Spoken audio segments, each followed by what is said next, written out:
Sawona wena Wesilo, unjani uyaphila kodwa? Goeiemôre, hoe gaan dit met jou? Sawon ek sien. Unjani? Ngiyaphila ngiyabonga. Ngathi namuhla ngifuna ukukufundisa umusho ngolimi lukaHaga lapho sibuza khona kwenzenjani. NgesiZulu singasho kwenzenjani noma khona labo abathanda ukuthi yini indaba kwenzenjani. Manje ngolukaHaga ulimi uma ufuna ukubuza kwenzenjani uyabuza uthi wat gaan aan, wat gaan aan. Uma ngikutolikela izwi ngezwi ma uthi wat uthi yini, gaan, ukuya, aan. Kwenzenjani, kuyiwa yini. Kahle uma utolikela izwi ngezwi ngolukaHaga ulimi, kanti kahle hle masithi wat gaan aan uyabuza uthi kwenzenjani.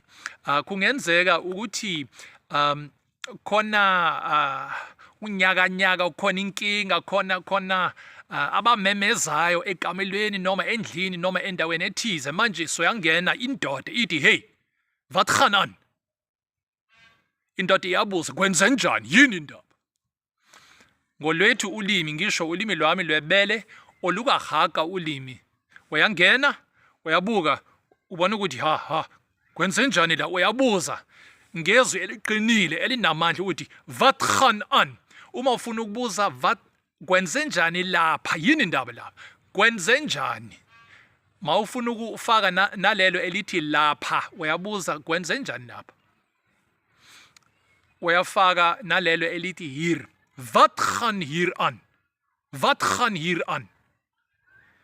Ngiyathemba ukuthi kucacile. Uyazi nawe ukuthi hey, uma indoda esha olukaHaga ulimi hey engena uyabona ukuthi khona isithunzi, khona ubudoda obunamandla uma kukhulunywa ngolukaHaga ulimi. Uthini? Mawubuza ukuthi kwenzenjani lapha uyabuza uthi wat gaan hier aan.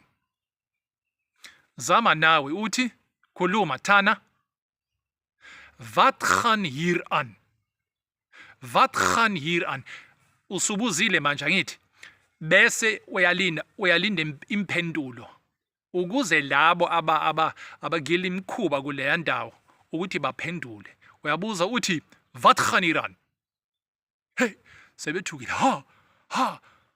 Basibambile uqotsheni madoda. Yebo sikubambile, hey ons het jou gevang. Wat gaan hier aan. Ngiyathemba ukuthi lo musho uzokusiza. Uyangena uthi wat gaan hier aan. Cacile? Ngiyabonga. Ube nosuku oluhle. Mooi blij.